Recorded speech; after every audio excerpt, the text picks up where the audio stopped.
Good morning to all my dear students. आज की कक्षा में आपका फिर से स्वागत है।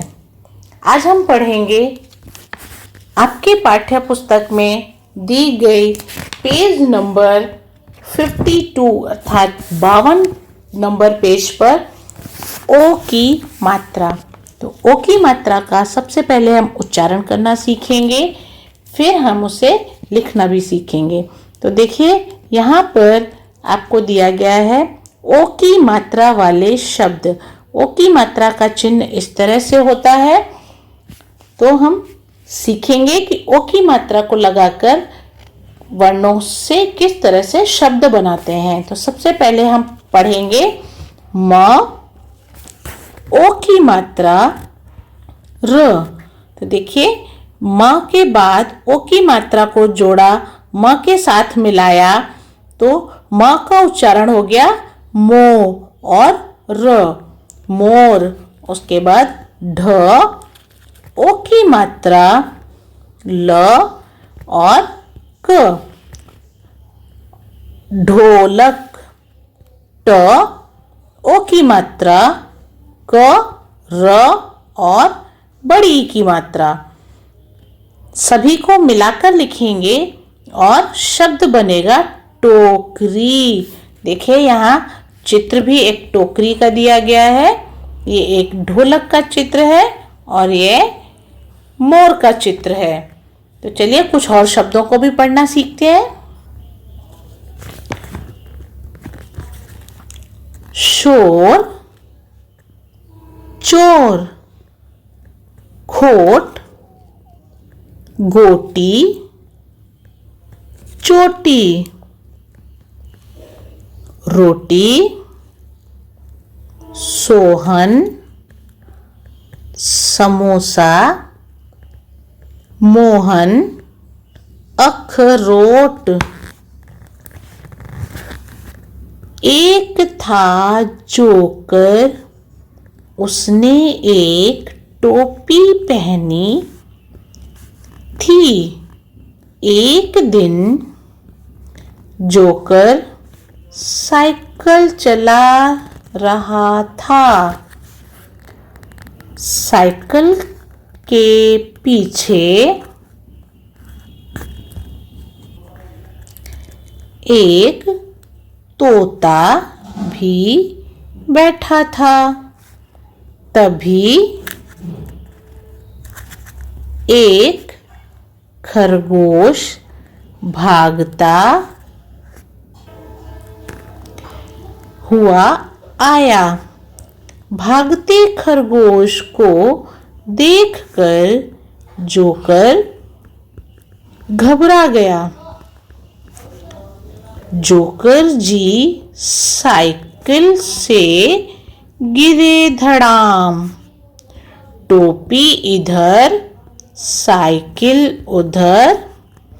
तब घोड़ा दादा आए, जोकर को उठाया और दवा लगाई। तो यह था आपकी पाठ्य पुस्तक का एक सुंदर सा पैराग्राफ जो जोकर और साइकिल की बारे में बताया गया। इसे आपको भी ध्यान से 2 से 3 बार पढ़ना है। अगर आप अच्छी तरह से पढ़ेंगे तभी आप शब्दों का उच्चारण करना सीख पाएंगे।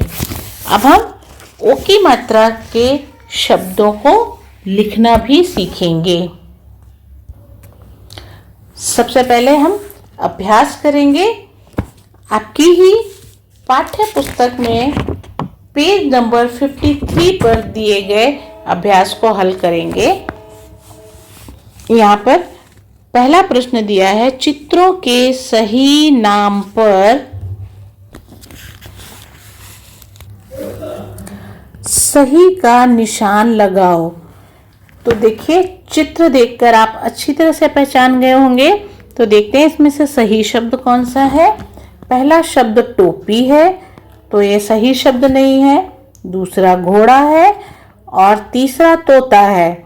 तो अब आपको पता चल गया होगा कि सही शब्द कौन सा है। जी हाँ, हमारा घोड़ा शब्द सही है। तो हम इस तरह से यहाँ निशान लगा देंगे।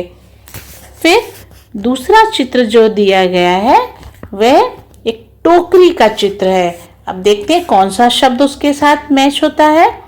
पहला शब्द कोयल, दूसरा शब्द मोरनी और तीसरा शब्द टोकरी, अर्थात टोकरी तीसरा शब्द सही है। तो यहाँ पर हम इस तरह से सही का निशान लगा देंगे।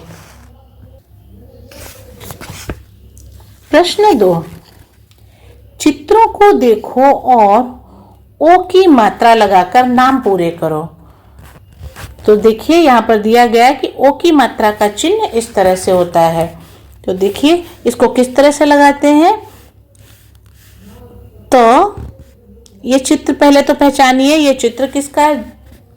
ये चित्र एक तोता का है। अब ओ की मात्रा लगानी है तो देखिए बीच में हमें जगह दी गई है। यहाँ पर हम एक स्टैंडिंग लाइन करेंगे और ऊपर इस तरह से मात्रा लगाएंगे तो हमारा शब्द बन जाएगा तोता। फिर इसी तरह ये चित्र एक जोकर का है, ज ओ की मात्रा और हमारा शब्द बन जाएगा जोकर। फिर यह चित्र भी आप पहचान गए होंगे। जी हाँ, यह चित्र ढोलक का है, ढ और ओ की मात्रा, हमारा शब्द बन गया ढोलक। अगला प्रश्न है अक्षरों को मिलाकर लिखो। तो चलिए अब हम अक्षरों को मिलाकर लिखते हैं। देखिए च, तो हम इसी तरह से लिख देंगे च को। फिर ओ की मात्रा है तो ओ की मात्रा को भी हम यहाँ पर जोड़ देंगे। फिर है ट, इस तरह से ट लिख देंगे और हमारा शब्द बनेगा चोट। अगला शब्द लिखते हैं घ, फिर ये ओ की मात्रा, ड़ और आ की मात्रा। तो शब्द क्या बन गया घोड़ा। दूसरा शब्द है स, ओ की मात्रा, ह और न, सोहन। उसके बाद अब हम आते हैं अगले पेज पर, पेज नंबर 54। बहुत ही अच्छा चित्र बनने वाला है, बहुत मज़ेदार गेम है। ओ की मात्रा वाले शब्दों को मिलाओ और रंग भरो। तो देखिए सबसे पहले हम यहाँ से शुरू करते हैं और जिन जिन शब्दों में ओ की मात्रा है हमें सिर्फ उन्हीं को मिलाना है। जैसे रोटी, फिर यहाँ से हम जाएंगे मोर, गोटी, फिर टोपी, उसके बाद टोकरी, घोड़ा, तोता। अब ये तो साइकिल है, इसमें ओ की मात्रा नहीं है तो हम नहीं मिलाएंगे। कोयल, चोट, चोट के बाद फिर इधर जाएंगे तो यहाँ पर चमेली अर्थात ए की मात्रा है तो हम नहीं मिलाएंगे। फिर हम मिलाएंगे ढोलक, समोसा, छोटी, डोसा, चोटी, नोट, शोर और लास्ट में रोटी। तो देखिए एक जोकर का फेस बन गया है। अब ये फेस बनने के बाद आपको अपने मनपसंद रंग से इसको रंग भरना है। तो चलिए आज हमने ये ओ की मात्रा को पढ़ना भी सीखा और लिखना सीखा। कुछ और शब्दों का भी अभ्यास करेंगे।